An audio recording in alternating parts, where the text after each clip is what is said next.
My husband and his family voted for Trump, so I'm canceling Thanksgiving and Christmas.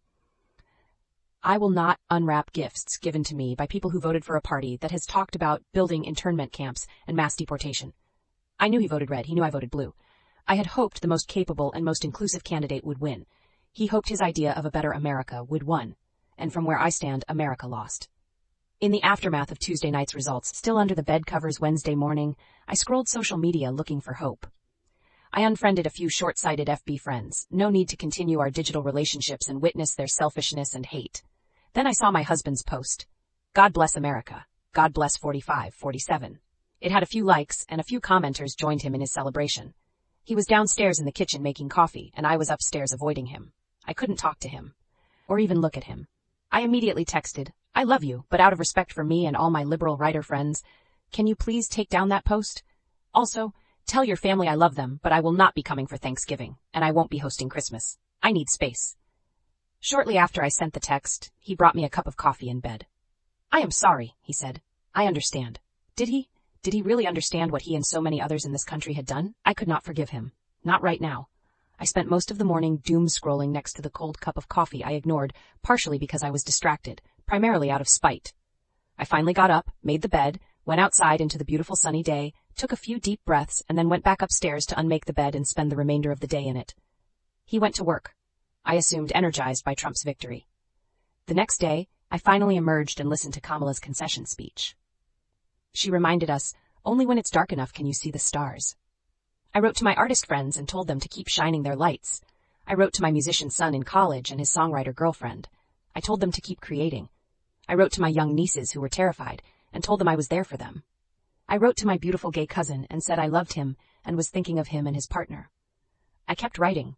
I received a message from a family member who told me her Ukrainian friend was petrified. Another message came in from an actor friend who said she was afraid that the damage that will be done in the next 4 years could never be undone. One of my sisters wrote and said she had a panic attack and had to leave work. One of my students rescheduled our afternoon appointment saying she just couldn't function. Later that night, I briefly glanced at my husband and found myself not wanting to look into the eyes I love. I hated this divide.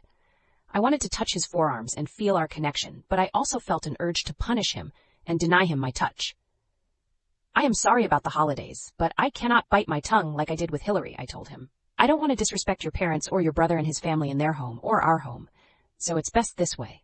No scenes. You can go see them. Seriously, I will not be in a room of 15 people who voted for Trump.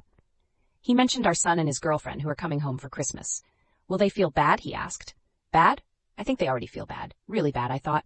Instead I said, we will have our own small holiday and it will be fine. Will it be fine? I have wondered that since 2016, when I saw my husband's stubbornness. How could a Latino vote for Trump? How can any of his family members vote for him? Haven't they believed any of Trump's comments about immigration? Aren't they worried about the reproductive safety of the young women and girls in our family? Aren't they worried about all of the other nightmares that could be headed our way? I was surprised he didn't argue about the change in holiday plans. Normally, it would be a bone of contention because of how close he is to his family. Somewhere inside, he must understand what this election outcome means to me. I know he has empathy for me, for which I am thankful. I will hold on to this like a life raft as I try to figure out how we move forward with our marriage. I know he is a good man and he would do anything for a family member or friend, which makes what he has done even more infuriating and even more painful. But I will not give thanks and hold hands in a circle with people who voted for a party that wants to take rights away from LGBTQ people. I will not pass the turkey to someone who supports people who have signaled they will cause harm to people with disabilities and the elderly. I will not sit by a Christmas tree celebrating the birth of Jesus and sipping eggnog when I know how many people may now find themselves in grave, even deadly danger because they cannot get the reproductive care they need. I will not unwrap gifts given to me by people who voted for a party that has talked about building internment camps and mass deportation. I will keep encouraging my friends and family to continue to hope and fight for this country. I don't know how or when I can greet my husband in the morning with my usual hug when I wrap my arms around his strong shoulders, smell the intoxicating scent of his spicy cologne and smile, knowing we are one. We are now two and it is agonizing. Still, I know he is a good man and he would do anything for a family member or friend, which makes what he has done even more infuriating and even more painful. There is simply too much history and love between us to let this election tear us apart, but it will not be easy to repair the damage that has been done. It will take time, patience, and tough, radically truthful conversations. And I know that I am not the only person in this position. Too many of us have found ourselves here and are unsure of how to move forward. On November 7th, I saw my husband's post was still up. It had more comments from Americans I believe had made a huge mistake 2 days earlier. I wanted to tell them all that they were wrong, and they had no idea of the harm they caused by making that choice. Or if they did know, then they should be ashamed of themselves.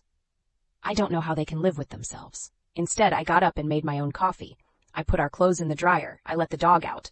I went back upstairs and got dressed for the gym. I did more of the little everyday human things that we're forced to keep doing, even though many of us just want to curl up in a ball and cry. But we can't. We won't. When I came back downstairs, my husband was sitting in the living room with his coffee. I stood briefly at our blue front door, the one I painted last year when I changed all the red in our house to blue. At the time, I thought it was just my obsessive need to redecorate. I didn't know it would one day read as a protest or a subliminal message to all who cross the threshold. He blew me a kiss goodbye from the living room as he sat drinking from his favorite mug, seemingly oblivious to how upset I was. I stood at the door, thinking about how I could express my hurt. I wanted to say something that would motivate him to erase his error, but I knew if my words were too demanding or my voice was too filled with anger, it would get me nowhere. This is a woman's challenge. This was Kamala's challenge. I also knew I couldn't change what had happened. Only what happens now, only what I do now, what I refuse to accept and what I promise to keep fighting for, and to do it all with honesty and love and yes, anger too. By Andrea Tate.